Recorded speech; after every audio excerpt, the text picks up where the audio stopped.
Sa halos kulang isang buwan na pagpunta ni Pugong Biyahero sa Visayas, ay marami na agad itong natulungan.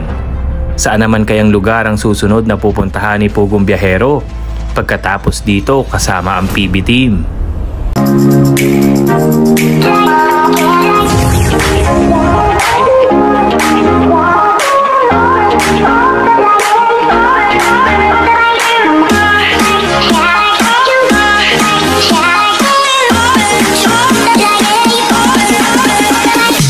Kamakailan lang ay nagtungo si Pugong Biyahero sa Visayas kasama ang ilan sa PB team, si Peter Paul, PB Team Panday at ang tinuluyan nila sa bahay ni Madam Yula.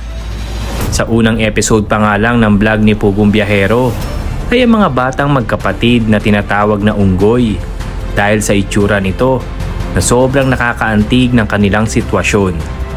Naiblog na din ito ni Madam Yula noon, kaya naman hindi pinalagpas ni Pugong Biyahero ang pagkakataon upang mapuntahan sila at maabutan ng tulong. Pinaliwanag ng nanay na magkapatid ay sadyang inborn na mga ito dahil hindi maipaliwanag na kadahilanan ay sadyang kapos din sila sa pera upang mapacheck up ang magkapatid. Dagdag pa niya ay pinagkakasya lamang nila ang perang natatanggap mula sa gobyerno at may ilang tumutulong sa kanila upang nang sa ganon ay makaraos sa kanilang pang-araw-araw na buhay. Inabutan ni Pugong Biyahero ng 6,000 ang nanay na magkapatid upang nang sa ganon ay may pandagdag sa kanilang gastusin. Sa sumunod na episode ni Pugong Biyahero ay natagpuan niya ang isang pamilyang nakatira sa bundok at ang mga magulang ng mga bata ay may lubid sa leeg. Para saan nga ba ito? Pinasok ni Pugong Biyahero ang bahay nila at nagulat siya dito dahil mga nakatali lahat ang mga damit nila. Kaya pala may tali sa leeg ay sa kadahilan ng baka daw mawala ang tali. Kaya sinuot at nilala na lamang niya dahil ito ang pinanggagamit niyang pantali sa kanilang mga damit. Dahil wala silang maayos na lagayan, kaya halos ay nakasabit at nakatali ito. Dagdag pa ni Pugong Biyahero ay natutuwa siya at nag-aaral ang mga bata. Ngunit sa nakakalungkot na dahilan ay pumapasok ang mga ito nang walang kain o baon man lamang dahil na rin sa kahirapan. Maswerte na lamang kung mayroong feeding program sa eskwelahan at doon lang sila makakakain ng agahan o kaya naman ng tanghalian. Binigyan ni Pugong Biyahero ng solar light radio at 5,000 ang padre de pamilya upang may pambili sila na makakain. Ang sumunod na episode ay isang matandang 90 years old na nakatira sa bundok ang kanyang pinuntahan.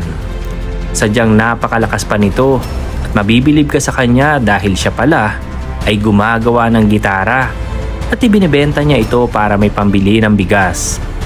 Ginugugol niya ang oras niya sa paggawa nito upang siya ay may pambili ng kanyang pagkain. At binebenta niya ito sa halagang 500 kung minsan ay 300. Halos matagal ng panahon na pala nito ito ginagawa at namana niya na ito sa kanyang mga ninuno. Dito nga ibinigyan ni Pugong Biyahero ng 10,000 si Lolo para nang sa ganon ay humaba pa daw ang buhay nito, sabi ni Pugong Biyahero.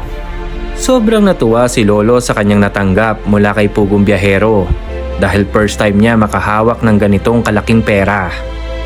At ang sumunod na episode ay isang matanda ulit na napuntahan ni Pugong Biyahero na halos kapareho ni Lolo na mahilig din ito sa gitara. Ingat na ingat din ito at talaga namang halos binabalot pa niya ng damit ang kanyang gitara. Bukod pa riyan ay naabutan din ito ng tulong ni Pugong Biyahero upang may pambili ito ng gatas para mas lalong lumakas pa ito. Ilan lang po yan sa mga update natin sa mga napuntahan at natulungan ni Pugong Biyahero sa Visayas. At nagpapasalamat si Pugong Biyahero sa patuloy na pagsuporta nyo sa kanya. Sa pag-like and share at hindi pag-skip ng ads ay malaking tulong po ito para mas mapalawak pa ang kanyang mapuntahan at matulungan. Hindi po magsasawa si Pugong Biyahero sa pagtulong hanggat nandyan ang inyong suporta sa kanya. Muli po, ito si Marites Dudes TV. Yan po muna ang update natin sa ngayon. Kita-kita po ulit tayo sa susunod. Bye-bye!